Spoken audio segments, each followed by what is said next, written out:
All right, how are you guys feeling? Woo! Woo! It is such an honor to be here. I can't tell you how excited I am. Just a few weeks ago, I got a call from Nate, who's not with us today, unfortunately, but Nate said, Jenny, we got a talk coming up on serendipity, and I think you need to do it. And I was super jazzed. I said, sign me up for that. I want to get in there and talk about serendipity. After hanging up the phone, I think reality started to set in that I didn't really know much about serendipity, and that I would be standing in front of a few hundred people talking about something I don't know much about. So where do you begin with serendipity? I started doing some research, and I came across a Wikipedia article on the term serendipity. And come to find out, serendipity is actually not even a real word. It was made up in 1754 by this guy named Horace. He made it up and wrote it in a letter to his other friend named Horace, and somehow it got traction. And then 250 years later, it was decided that serendipity is one of the top 10 hardest words in the English language to translate. So I was thinking, great. But in that Wikipedia article, there was a very brief definition, and that was pleasant surprise. And I thought, you know what, I can wrap my mind around pleasant surprise.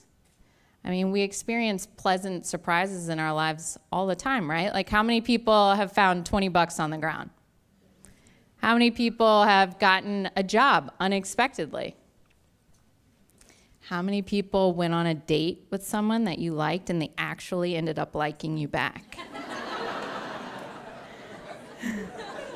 Right? So technically, all of these things classify as serendipity.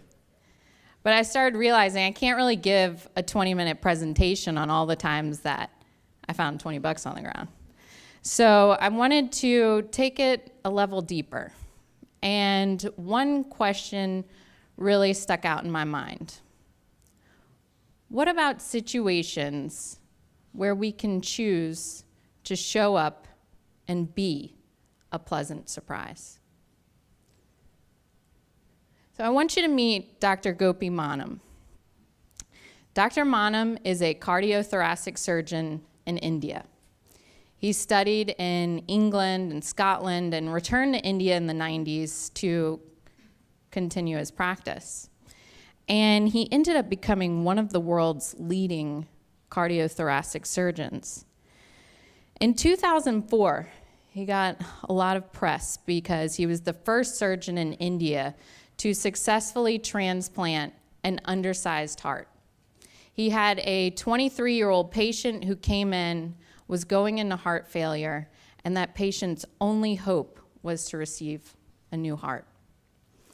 Fate would have it that across town, a 10-year-old boy was just declared brain dead, and his parents volunteered to donate his organs. Within 8 minutes, they transferred that heart from one hospital to another hospital in this town in India. And for any of you who have been to India, the fact that they accomplished that is impressive. But once receiving the heart, Dr. Manam was able to successfully transplant it, making him the first surgeon to do so in India. After that occurred, started getting all this press across the country, and then he started noticing a flood of requests from families across India who were affected by congenital heart disease, which led him to start doing some more research. And he learned that there are over 180,000 individuals in India alone who are diagnosed with congenital heart disease. Over 80% of those individuals die without ever seeing a specialist. Dr. Manam knew that congenital heart disease is treatable. So accepting this reality was just not going to happen. He was frustrated with the Indian government. They weren't getting much funding. So he decided to take matters into his own hands. And in 2005, he started Cure a Little Heart Foundation. Cure a Little Heart is dedicated to providing free screenings for congenital heart disease, and surgeries for underprivileged children. Now, in the United States, a pediatric heart surgery can cost anywhere from $90,000 to $200,000. Dr. Monum is doing these surgeries for $2,500. To date, he has successfully performed over 3,000 pediatric surgeries. Perhaps one of his most favorite stories that he's frequently told is of this family right here. He arrived in Ethiopia because he frequently travels the world teaching other physicians and his techniques. And he arrived at the hospital, didn't even know where to go. And he notices a man walk in. He was a camel herder. And he walks in with his 4-year-old daughter, and she's lifeless. Her lips are blue, and she's unresponsive. And Dr. Monum knew we needed to act quickly in order to save this child's life. After running tests, determining what the problem is, he was in the operating room operating on this young child. 4 days later, after her heart surgery, she was sitting in her hospital bed playing with her toys with her father by her side. What are the odds that a camel herder in Ethiopia walks into a hospital with his child with little hope? And there is one of the world's leading cardiothoracic surgeons just standing there trying to find his way in the hospital, springs into action and saves his child's life.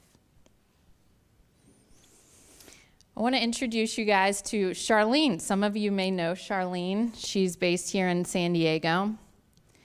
In 2011, Charlene felt really unfulfilled in her job and decided to leave it to pursue the Peace Corps. She went to Liberia to become an English teacher. And while there, she was immersed in the community and learned so much about the culture. She started to notice one issue in the community that really struck her, and it was that young girls typically did not go to school. They weren't expected to. They were expected to stay at home, tend to the house, and do their chores. And one day, one of her female students showed up to class late, and Charlene asked her, "Why are you late today?" And the girl apologized and said, "I'm sorry, I had to wake up and help my 7 siblings get ready. And I had to do some of the house chores, and then I had to walk 2 hours to get here." Charlene learned that her family lived on less than $1 a day. They could not afford to live near the school. It was in this moment that Charlene knew she needed to do something. So in 2012, she founded Bosh Bosh organization. It's a foundation dedicated to empowering girls and women in Liberia. It started off with basic vocational training, teaching these women how to sew, and then soon grew into so much more. They were providing educational programs, employing these women, and even giving them scholarships.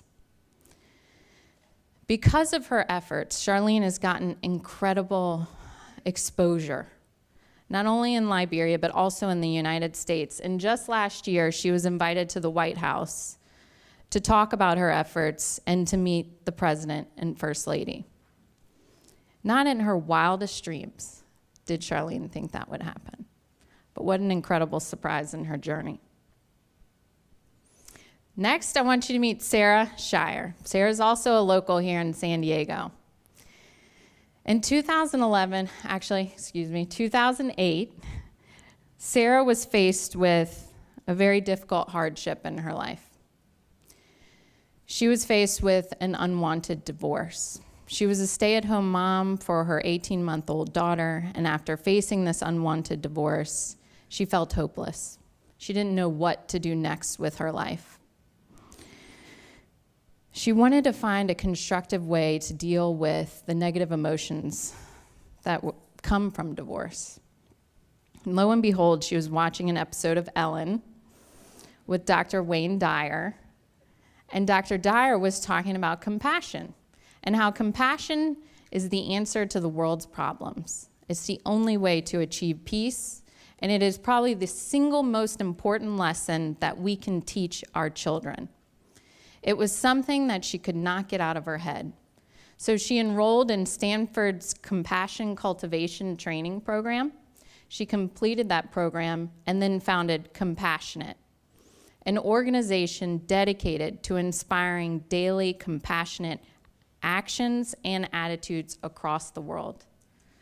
Now Sarah spends her time traveling all over the country and even internationally, teaching people about compassion and mindfulness. She speaks to groups as young as elementary school children to C-level executives, and she's sold over 120,000 awareness bracelets meant to inspire them to act more compassionately on a daily basis. Because Sarah went through this unpleasant time in her life, she ended up founding an organization that positively impacts thousands of lives across the world. Next, us. Before diving into us, though, Dana and I have to tell a story about this picture here. So just recently, we filmed a documentary with REI, and the documentary came out, but we were filming it in February. And right before this shot, the filmmakers wanted to get footage of us on paddle boards. And they were like, whatever you do, don't get wet, because we have to shoot portraits afterwards. And I was like, we're not going to get wet? Who falls off a paddleboard in the bay? And I was paddleboarding, and I wasn't really paying attention, and I started to run into Dana with my paddleboard. And so I took my paddle, and I tried to, push myself off. Well, instead of pushing myself off, I propelled her forward. And in slow motion, she starts going, Jenny! And the camera crew is capturing this whole scene. And I just turned around, and I was like, I felt so terrible that the only thing I could do was just cannonball into the water with her. So when you watch the documentary, they didn't put that part where Dana falls in. They just put the cannonball scene in. So now you know the story behind it. But anyway, just backing up to our story for a bit. I moved out to San Diego because I wanted to do something new with my life, spread my wings, and hopefully start a company. I had no idea what that company would be. I just knew I wanted to make a difference in the world somehow, some way.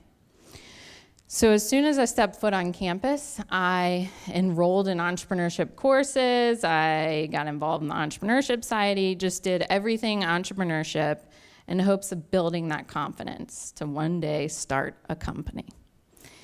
And while I was in an international entrepreneurship course, I had the opportunity, well, actually, the professor assigned us to read one of two books. One book was The World is Flat, it's a classic business book, and the other one is Out of Poverty by Paul Polak. I was the only one in the class to read Out of Poverty, but I am so happy that I did because that book ended up changing my life. The book was actually about agriculture in Africa. But the author made a couple of references to the need for eye care in the world, and I thought, that's interesting. I have terrible vision, and it's something that I frequently complained about. But it wasn't until reading that I thought, maybe I'm actually lucky to have a pair of glasses or contacts. I mean, out of curiosity, how many people in here wear contacts or glasses? I mean, look around. That's almost half the room, if not more. So I started doing research, and I learned, like Mike mentioned earlier, that there are over 1 billion people who lack access to eye care. And 80% of the world's blindness is preventable. 8 out of 10 people who are blind would still have their vision if they had access to eye care. It's a statistic that gives me goosebumps every time I say it. The reason why it's so moving is because through my research, I found out how easy it is to treat. Over half of preventable blindness is caused by cataracts. Who in here knows what a cataract is? Okay, I promise everyone in this room knows someone who's had cataracts. And basically what it is, it's a condition in the eye where the lens begins to cloud, and if it's not treated, you go blind. So, I was learning all these things about the need for eye care, and I thought, okay, how am I going to find a way to address these needs? And then the light bulb moment came. I'm going to launch an environmentally friendly sunglass company. We're going to use recycled and repurposed materials in the construction of our glasses.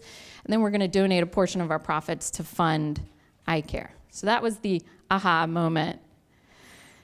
So I didn't know anything about manufacturing sunglasses. I had to Google it and figure it out. And while that was working out, I was also doing research on, was I hitting it this whole time? Sorry. It's like taking y'all on a ride. So while learning more about the need for eye care, I was trying to figure out specific areas to address within that need and finding partner organizations. One thing I realized in this research is that many social issues in our world, we already have solutions for them. It's just a matter of scaling those solutions and prioritizing them in our businesses or through our donations. So I came across a few organizations with whom we could partner. One is a nonprofit organization based in Northern California called Restoring Vision. Through that partnership, we are able to fund eyeglasses and support clinics across the world. The other organization that I found is called Aravind Eye Care System. They're one of the world's leading institutions in providing eye care to the masses for free. So essentially, patients come into Aravind Eye Care System suffering from cataracts, blind, undergo a quick surgery, and have their vision totally restored. If you had to guess how much a cataract surgery costs, what would it be? What do you think it would be? Just throw out a number. $10,000, $20,000. Anybody else? $5,000. All right. Obviously, we value our vision, right? We would pay thousands of dollars to save it. And here in the US, you will pay in excess of $3,000 and $5,000 to get cataract surgery. At Aravind, patients are coming in blind in one or both eyes, undergoing a 5-minute surgery, and having their vision totally restored for $15.